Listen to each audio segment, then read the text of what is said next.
Rising 7, Week 3, Lesson 1. Our learning target says, I can compare and contrast different ways to distribute representatives and recognize that changing the way votes are grouped can affect the outcome.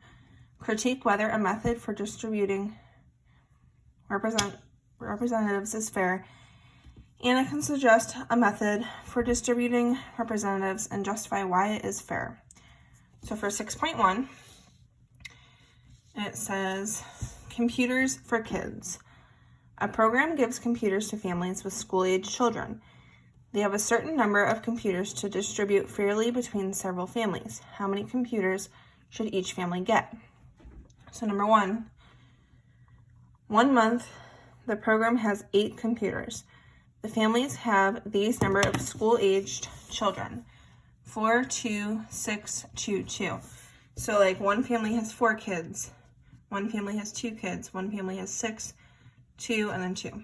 Sorry, my hands are blue. I had ice cream cake and like the coloring got all over my hands. Don't know how. So for A, how many children are there in all? So with that, we're just going to add up these numbers. So 4 plus 2 plus 6 plus 2 plus 2. That gives us 16.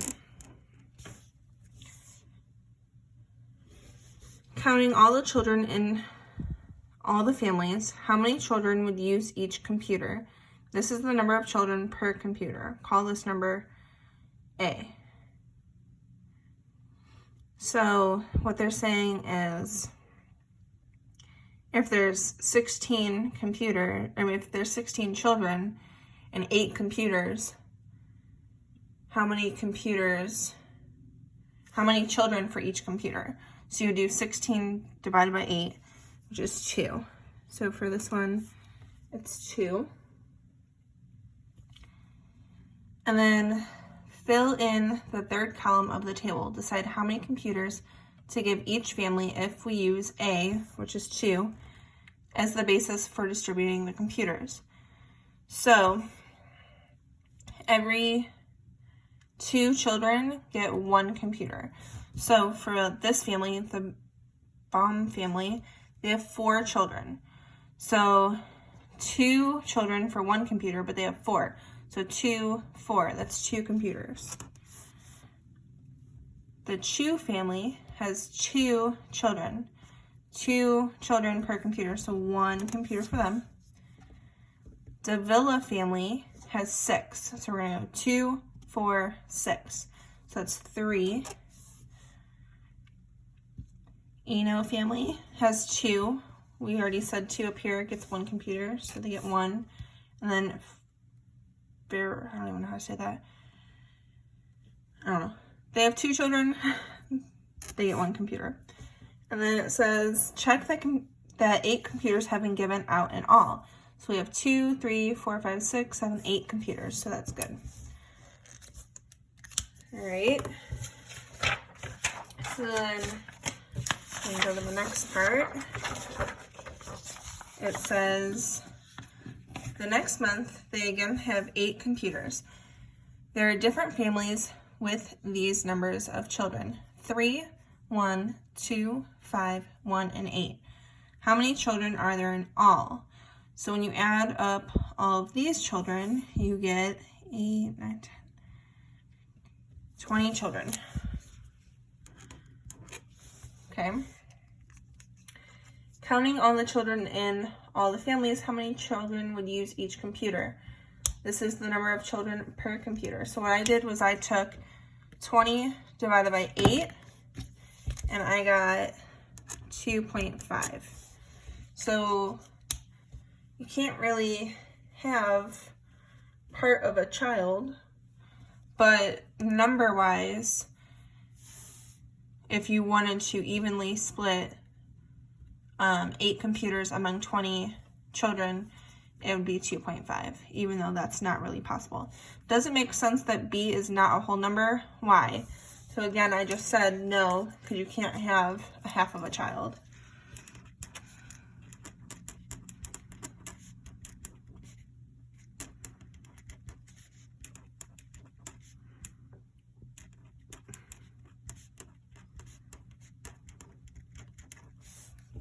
Okay.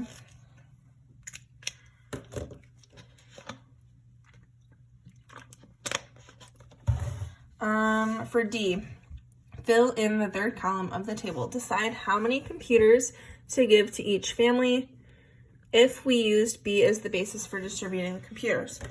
So, what I did, I took the number of children and I divided it by 2.5. So 3 divided by 2.5 is 1.2. 1 divided by 2.5 is 0.4. 2 divided by 2.5 is 0.8. 5 divided by 2.5 is 2. 1 divided by 2.5 is 0.4, and then 8 divided by 2.5 is 3.2. Check that 8 computers have been given out in all. So when I added up all these, it does give me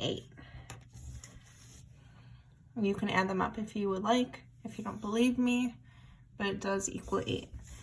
Does it make sense that the number of computers for one family is not a whole number? So would it make sense to get 1.2 of a computer? No. Because you can't have part of a computer. You kind of need the whole thing for it to work. So no, because you can't have part of a computer.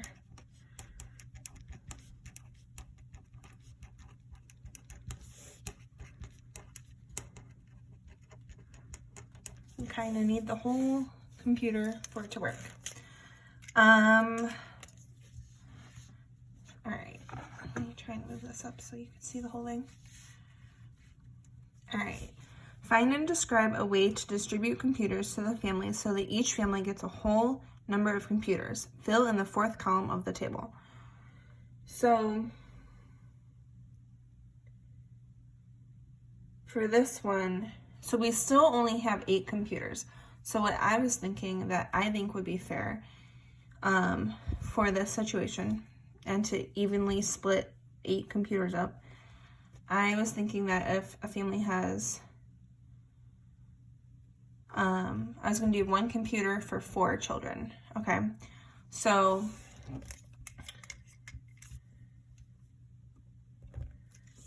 we're going to do 1 computer. You don't have to write this part down. For 4 kids. Okay, so that's what I'm doing. So if they have 3 kids, they get 1 computer. If they have 1 kid, 1 computer. 2 kids, 1 computer. 5 kids, that's more than 4, so they're gonna need 2. 1 kid, 1 computer. 8 kids, so 4, 8, that's 2 computers. So then when I add them, I have 2, 3, 4, 5, 6, 7, 8 computers. So that's how I did mine. You can do yours differently as long as if you want, up to you. It'll probably come out similar to this because obviously the more kids, the more computers they're gonna have. So, but I did mine using 1 computer for 4 kids. And then it says compute the number of children per computer in each family and fill in the last column. So for this one, 1 computer, there's 3 kids for it. 1 computer, they have 1 kid, 2 kids. Okay, so they have 5 kids and 2 computers. So to split that up, it's gonna be 2.5. Obviously, it's probably gonna be like 3 and 2, but math numbers, it's gonna be a decimal. 1 kid, so 1, and then 8, so 2 computers for 8 kids. We're gonna split that in half, it's gonna be 4. Okay, do you think your way of distributing the computers is fair? Explain your reasoning. I said yes, I do think it's fair because each family gets 1 computer for every 4 children that they have.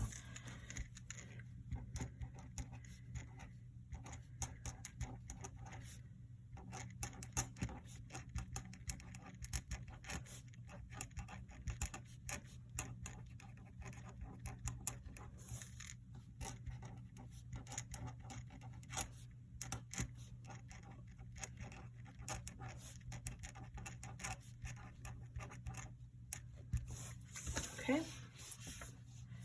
Try and scoot this up a little. I have so much stuff on my desk.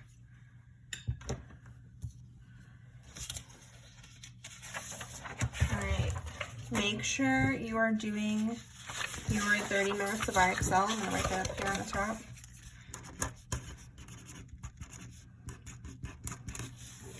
Make sure you do that every single day, okay? I'm gonna go over a few of these just so you know how to do it, and then I will let you do the rest on your own. So for this, you're gonna need a calculator. We're gonna be dividing. All right, let me put this right here is fine. So the first one says 63 is what percent of 84? So when something says what percent is kind of like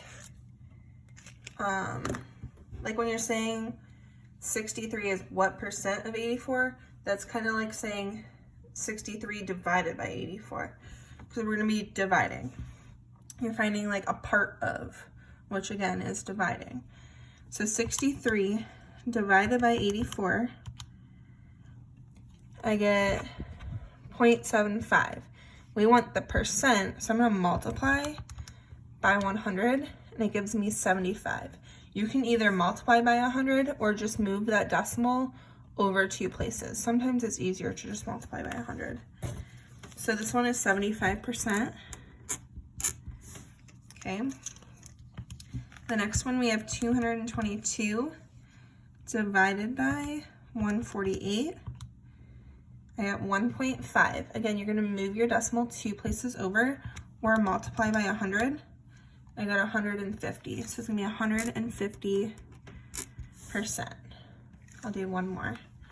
16 divided by 80 is 0.2. You can either move over 2 places or multiply by 100, and I get 20. So it's 20%. Okay.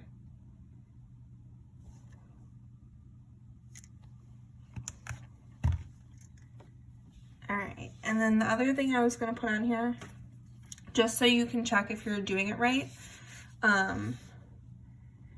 if you have a bigger number divided by a smaller number, your answer is going to be more than 100. So like this one, number 2, you had a bigger number divided by a smaller number, so you got an answer that was more than 100, more than 100%. If you have a smaller number divided by a bigger number, your answer is going to be less than 100%. So like the first one, you had a smaller number divided by a bigger number, you got a number that's less than 100, okay? So if you are doing these and you want to check to make sure, am I really doing this right? Did I move it over enough places, or did I mess up? Just follow kind of this to see, to somewhat check. Again, you're taking the number in the front, do the number divided by the other number, and then multiply by 100. And then put that number, and you can put percents after it. If you can't find the percent button, don't worry about it. I don't even know if there's one on your keyboard.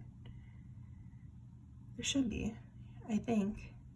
If not, don't worry about it. I'll know what you mean. Or you can type the word percent after it, which is right there if you need to know how to spell it, okay? Finish those on your own. If you need help, come to office hours. Make sure you're still coming to office hours every single day to check in for attendance for both classes, ELA and math, okay? And I will see you there.